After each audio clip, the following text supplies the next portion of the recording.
جی ناظرین، welcome back. رمضان المبارک کے حوالے سے یہ خصوصی نشریات باران رحمت کے نام سے اے ٹی وی سے آپ کی خدمت میں پیش کی جا رہی ہیں۔ میں آپ کا میزبان شکیل جاذب ہوں اور ہمارے ساتھ معروف عالم دین، محقق اور جامعہ اسلامیہ اسلام آباد کے وائس چانسلر، انٹرنیشنل اسلام آباد یونیورسٹی کے وائس چانسلر جناب پروفیسر ظفر اقبال جلالی صاحب تشریف فرما ہے۔ پروفیسر صاحب، رمضان کی آمد کے حوالے سے، رمضان کے استقبال کے حوالے سے، رمضان کی فضیلت کے حوالے سے، فضیلتوں کے حوالے سے ماشاءاللہ آپ سے بڑی سیر حاصل گفتگو ہوئی، اور یہ بلا شبہ یہ وہ مہینہ ہے جسے باقی تمام مہینوں پر فوقیت حاصل ہے۔ جیسے کہ آپ نے بڑی خوبصورت مثال دی کہ جیسے پوری زمین میں جو خانہ کعبہ کی جگہ ہے یا جو خانہ کعبہ کا گھر ہے تو وہ بھی اللہ کی زمین، لیکن اسے چونکہ اس کی نسبت اللہ پاک کی طرف ہے، اسے اللہ کا گھر کہا گیا، تو اس لیے وہ باقی ساری زمین سے زیادہ محترم اور باقی ساری زمین سے زیادہ وہ مقدس جگہ سمجھی جاتی ہے۔ تو اسی طرح تمام دنوں میں اور تمام مہینوں میں یہ مہینہ جسے اللہ تعالیٰ نے اپنی طرف شہر اللہ کا مہینہ قرار دیا ہے، تو اس سے بڑا اور مہینہ کیا ہو سکتا ہے۔ اور اس سے اچھا یہ بتائیے کہ یہ اس مہینے میں کیا ہمیں آپ ایڈوائز کریں گے کہ اس مہینے کے استقبال کے حوالے سے جو ہمارے ناظرین ہیں وہ کون کون سے ایسے اعمال ہیں انہیں وہ ایک اہتمام کے ساتھ یا ایک خصوصیت کے ساتھ وہ انجام دیں؟ ماشاءاللہ، بڑا اہم اور بڑا ضروری سوال آپ نے، کہ میں سمجھتا ہوں رمضان کے استقبال میں یہ بات ضرور ہونی بھی چاہیے کہ رمضان المبارک کا استقبال ہم کیسے کریں۔ رمضان المبارک کے آنے سے پہلے جو اہتمام ہمیں کرنا چاہیے اس میں کہنا چاہوں گا کہ ایک تو پہلے میں نے جس طرح حوالہ دیا کہ ہمارے اسلاف بزرگان دین سے اس کے تقدس و احترام کے پیش نظر اپنے معاملات، اپنے کاروبار کو کہ ایک حد تک محدود سمجھیں یا اس کو سمیٹیں یا اس انداز میں کر لیں کہ رمضان المبارک کی جو خاص عبادات ہیں ان کے انجام دہی میں کسی قسم کی رکاوٹ، یعنی اپنا سارا شیڈول جو ہے اس کو ترتیب دیں کہ جس کے اندر روزہ رکھنے میں رکاوٹ نہ ہے۔ کوئی یہ نہیں کہہ سکتا کہ میں رمضان اس وجہ سے روزہ نہیں رکھ رہا کہ میرا یہ کاروبار ہے، معاملہ ہے، تو وہ معاملات پہلے سیٹل کریں۔ اگر کوئی مریض ہیں جنہوں نے دوائیاں لینی ہیں تو وہ اپنی دوائیوں کی ایڈجسٹمنٹ کے لیے، جس طرح ہر بڑے کام کے لیے لوگ پہلے پریکٹس کرتے ہیں، تیاری کرتے ہیں، اس طرح مطلب ہے اس کو ہونا چاہیے۔ اور دوسرا میں یہ بھی کہنا چاہوں گا کہ رمضان المبارک کا روزہ ایک اتنی اہمیت کا حامل ہے کہ حدیث شریف میں آتا ہے ایک روزہ بغیر عذر کے، بغیر ایک مرض کے، بغیر عذر کے اگر کوئی بندہ چھوڑ دیتا ہے تو وہ زندگی بھر بھی روزے رکھے تو رمضان کے روزے کا نہیں کفارہ ہو سکتا۔ سبحان اللہ، یعنی بظاہر ایک روزے کی قضا تو ایک ہی ہوگی، لیکن یہ کہ وہ اجر و ثواب نہیں پا سکتا۔ یہ رمضان کا اپنا ایک احترام ہے، عظمت و شان ہے۔ وہ جو مس ہو گیا وہ پھر مس ہو گیا، وہ پھر نہیں برکت پا سکے گا۔ ایک تو روزہ رکھنے کے لیے اہتمام، دوسرا قرآن مجید کی تلاوت کا اہتمام، اور پھر خاص طور پہ اس میں رمضان المبارک کے جو سحری اور افطاری کے لیے جو خورد و نوش کا انتظام ہے، آج کے مشکل حالات ہیں اس کے اندر بھی ضرور ظاہر پہلی پلاننگ کرنی پڑے گی، منصوبہ بندی اور اس کی تیاری اور ساری چیزیں۔ تو اس کے اندر میں یہ بھی کہنا چاہوں گا کہ جہاں اپنے لیے کرنا ہے، ساتھ معاشرے کے ان مادار لوگوں کے لیے ضرور خیال رکھا جائے کہ اسے غمخاری کا مہینہ قرار دیا گیا، شہر المواسات۔ اور نبی کریم صلی اللہ علیہ وسلم نے فرمایا شہر یزاد فی رزق المومن، اس میں مومن کا رزق بڑھا دیا جاتا ہے۔ اب وہ بڑھا جو دیا جاتا ہے اس کا ایک تو یہ ہے کہ حصی طور پہ نظر آئے، محسوس بھی ہو کہ بڑھ گیا۔ اس کی بھی ایک یہی صورت نکلتی ہے کہ جن کو اللہ تعالیٰ نے توفیق بخشی ہوتی ہے کہ وہ لوگوں کی سحری اور افطاری کا انتظام کرتے ہیں، اہتمام کرتے ہیں، ان کو خورد و نوش کا سامان لے کے دیتے ہیں، اس سے ان کا رزق بڑھ گیا۔ ایک معنوی طور پر بھی اہل علم اور شارحین حدیث کہتے ہیں کہ بندے کا رزق بڑھ جاتا ہے کہ اس کی برکتیں اسے جو اتنی زیادہ مل جاتی ہیں۔ تو اس کے اندر جو افطاری کروانے کی فضیلت آئی ہے وہ بھی ضرور میں سمجھوں گا۔ حضور علیہ الصلوۃ والسلام نے اس ایک خطبے میں جو رمضان سے پہلے تو فرمایا کہ جو روزے دار کو افطاری کرا دے اللہ تعالیٰ اس کے ایک تو بخشش عطا کر دے گا، دوسرا اللہ تعالیٰ اس کی گردن کو جہنم سے آزاد کر دے گا، اور جتنا روزے دار کو روزہ رکھنے کا اجر و ثواب ہے اتنا افطاری کرانے والے کو بھی عطا کر دے گا۔ اس روزے دار جس کی افطاری کرائے گی اس میں کمی نہیں آئے گی، لیکن اس کو اللہ تعالیٰ اپنی طرف سے عطا کر دے گا۔ جب یہ حضور علیہ السلام نے بیان کیا تو صحابہ کرام کو شوق تو تھا یہ اجر و ثواب پانے کا، تو جو نادار لوگ تو انہوں نے کہا لیس کلنا نجد ما نفطر به الصائم، یا رسول اللہ صلی اللہ علیہ وسلم ہم میں سے ہر کوئی استطاعت تو نہیں رکھتا دوسرے کو افطاری کروا کے یہ اجر و ثواب پا لے، تو نبی کریم صلی اللہ علیہ وسلم نے جو فرمایا وہ خالصتاً محبت کے فروغ کے لیے ہے، معاشرے میں ہمدردی کو بڑھانے کے لیے ہے، الفتیں اور محبتیں پروان چڑھانے کے لیے۔ آپ نے فرمایا کوئی یہ نہیں ہے کہ وہ بہت زیادہ اہتمام کرے، کوئی دودھ کے گھونٹ سے ہی اگر افطاری کرا دے، پانی کے گھونٹ سے، یا ایک کھجور سے، ایک کھجور سے بھی افطاری کرا دے گا، اللہ تعالیٰ اسے یہ 3 طرح کا اجر و ثواب عطا کر دے گا۔ اور جو روزے دار کو کھانا کھلا دے سیر کر کے، وہ اس کو پیٹ بھر کے کھانا کھلا دیتا ہے، پورا کھانا پیش کر دیتا ہے، تو سرکار دو عالم صلی اللہ علیہ وسلم نے فرمایا سقاہ اللہ حوضی، اللہ تعالیٰ اسے میرے حوض سے سراب کرے گا، اور پھر اتنا سراب ہوگا قیامت کے دن جنت میں داخلے تک اسے کوئی پیاس نہیں ہوگی۔ جنت میں پھر ویسے ہی پیاس نہیں ہے نا، تو محشر کے میدان کے اندر بھی اگر وہ اس تپش، اس حرارت، گرمی سے، محشر کی گرمی سے اور تپش سے بچنا چاہتے ہیں، تو میں کہوں گا کہ ناظرین ضرور اس رمضان المبارک کو غنیمت جانتے ہوئے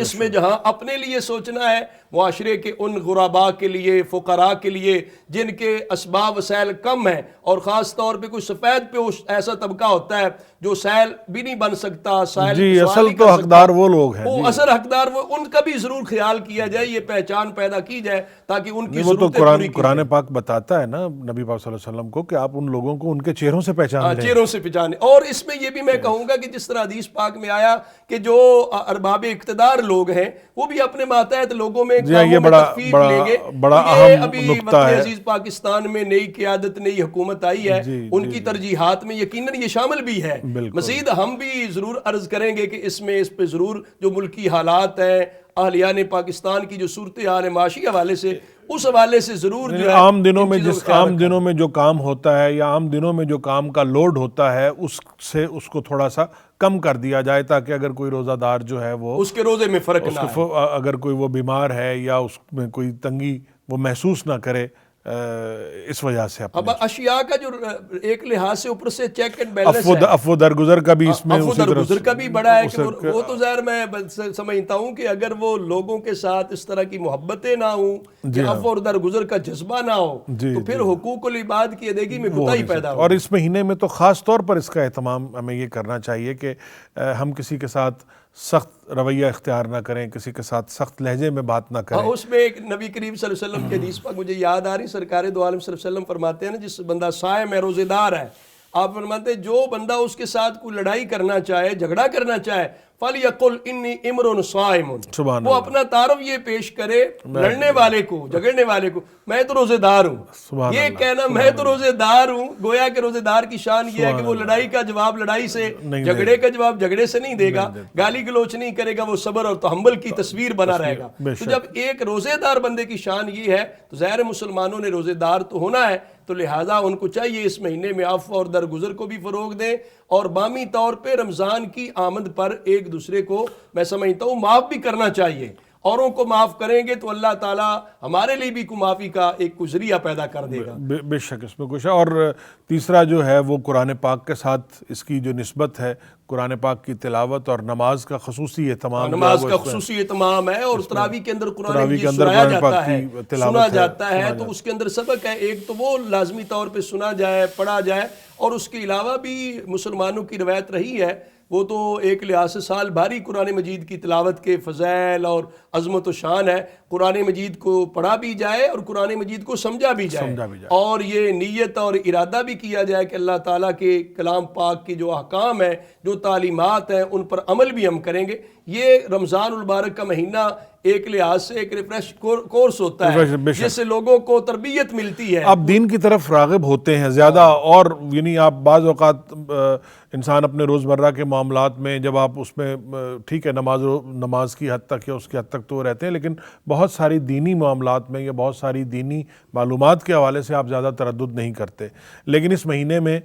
یہ بھی آپ کے پاس مواقع میسر آتے ہیں کہ آپ تدبر کریں، آپ پڑھیں، آپ اعتکاف میں بیٹھتے ہیں، تو اس وقت آپ کے پاس ایک مکمل وقت ہوتا ہے کہ آپ اس وقت کو صرف کر سکتے ہیں ان کاموں کے لیے۔ یہ بھی رمضان المبارک کی عظمت و شان ہی ہے کہ اتنے انوائرمنٹ ایسی بنا دی گئی ہے۔ حدیث شریف میں آتا ہے کہ جب رمضان المبارک شروع ہوتا ہے تو اللہ تبارک و تعالیٰ جنت کے دروازے کھول دیتا ہے، جہنم کے دروازے بند کر دیتا ہے، شیطان کو جکڑ دیا جاتا ہے۔ یہ جو اللہ تعالیٰ کی طرف سے ایک ماحول ہے، نیکیوں کا موسم بہار اس کو کہا جاتا ہے، تو یہ ایک نیکیوں کا سیزن آتا ہے، تو اس کے اندر لوگوں کو بہت بڑا فائدہ ہوتا ہے، اور رمضان المبارک کی برکتیں جو حاصل کرتے ہیں یہ سال بھر کے لیے، زندگی بھر کے لیے کام وہ جو پروفیسر صاحب وہ جو شیاطین کے جکڑنے کا ذکر ہے اس مہینہ ماہ مبارک کے اندر، تو وہ بنیادی طور پر بھی اس کے پیچھے حکمت یہی ہے کہ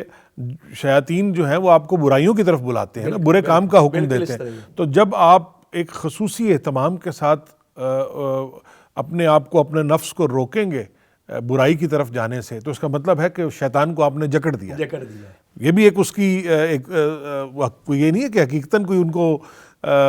رسے ڈال دیے گئے یا وہ ڈال دیا، وہ اس میں شارحین حدیث نے مختلف اس کی تعبیرات پیش کی ہیں کہ جو بڑا شیطان ہے اس کو تو جکڑ ہی دیا جاتا ہے، لیکن اس کے آگے جو ذریت ہوتی ہے وہ اپنے کام کر رہی ہوتی ہے، لیکن اللہ تعالیٰ کی طرف سے یہ بھی ایک انعام ہی ہے، یہ اللہ تعالیٰ کی طرف سے ایک مدد ہے، ایک توفیق ہے، گویا کہ لوگوں کے لیے عبادت اور بندگی کرنا، اپنے گناہوں کی معافی چاہنا، مغفرت و بخشش کرنا، توبہ طیب، یہ سارا ماحول رب تعالیٰ کی طرف سے ملتا ہے۔ یعنی انسان مکمل طور پر اس کا دل جو ہے وہ اپنے اللہ کی طرف مائل ہو جاتا ہے، اور یہ اس ماہ مبارک کی فضیلت ہے، اس ماہ مبارک کا اختصاص ہے کہ اس مہینے میں ایک ایسا ماحول بن جاتا ہے، ایک ایسا انوائرمنٹ بن جاتا ہے جب آپ خود روزے کی حالت میں ہوتے ہیں، قرآن پاک کی تلاوت ہو رہی ہوتی ہے، آپ کا جی چاہ رہا ہوتا ہے کہ آپ اچھائیوں کو فروغ دیں، آپ برائیوں سے رکیں، تو اللہ اور بندے کا تعلق جو ہے وہ اور مضبوط ہو جاتا ہے۔ یہ تو ایک ربط اور تعلق کو مضبوط کرنے کے لیے رب تعالیٰ نے یہ انعام دیا ہے۔ اور پھر یہ بھی اس میں کہنا چاہوں گا کہ رمضان المبارک کا مہینہ جن خوش نصیب لوگوں کو نصیب ہو جائے، اگر وہ اس کی برکتیں سمیٹ کر، مغفرت بخشیں حاصل کر کے، وہ اپنے آپ کو بخشوا نہیں سکتے، اپنی مغفرت حاصل نہیں کر سکتے، اتنی عام بخشش ہونے کے باوجود بھی جب بخشش اور مغفرت کی سیل لگی ہے، تو اس ماحول کے اندر بھی کوئی آدمی اگر اپنی بخشش نہیں کروا سکتا تو حدیث شریف میں آتا ہے کہ اس سے بڑا پھر محروم کوئی نہیں ہے، کیونکہ وہ جو حدیث پاک آتی کہ سرکار دو عالم صلی اللہ علیہ وسلم سیڑھی مبارک پر، جو ممبر کی سیڑھی پر قدم مبارک رکھا تو آمین، پھر آمین، پھر آمین۔ ان کے اندر جب پوچھا گیا کہ حکمت کیا تھی تو سرکار دو عالم صلی اللہ علیہ وسلم یہی فرمایا کہ میرے پاس جو ہے جبریل علیہ السلام آئے ہیں، انہوں نے آ کر کہا ہے کہ جو شخص رمضان کا مہینہ پائے اور اپنے گناہوں کی بخشش نہ کروا سکے وہ ہلاک ہو جائے، تباہ ہو جائے۔ تو میں نے آمین کہا۔ ایسی جو والدین کو پائے اور والدین کی خدمت کر کے وہ جنت حاصل نہیں کر سکتا، وہ بھی ہلاک ہو جائے، اور جس کے سامنے میرا نام نامی اسم کرامی، میرا ذکر مبارک کیا جائے، میرا ذکر مبارک سن کر وہ درود و سلام نہیں پڑھ سکا، صلاۃ و سلام نہیں پڑھ سکا، تو حضور نے فرمایا کہ جبریل نے آ کر کہا کہ وہ بھی ہلاک ہو جائے، میں نے آمین کہا۔ اس حدیث شریف سے تو پتہ چلتا ہے کہ یہ رمضان المبارک کا مہینہ جو بخشش کا مہینہ، مغفرت کا مہینہ، رحمتوں برکتوں کا مہینہ ہے، یہ ہر ایک کو اس کی بخشیں حاصل بھی کرنی چاہیے۔ وہ تبھی حاصل ہو سکتی ہیں جب سنجیدگی کے ساتھ رمضان المبارک کی عبادات اور معمولات جو ہیں